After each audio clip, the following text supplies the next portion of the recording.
Morning, ma'am. Good morning. You may proceed. Here's my So you are Miss Rochelle Munoz yes. from so you are Miss Rochelle Munoz from Calabang, Macmillan. What is your objective in applying for this job? To be able to share my knowledge and skills, and also to obtain a good communication with others, and to be able to work with others, with them. That's all.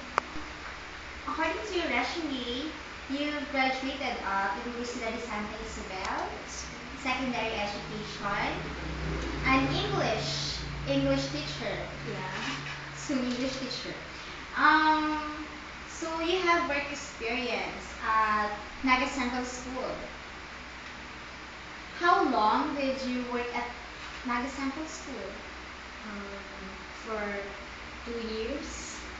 For 2 years. Yeah. Why did you? So what?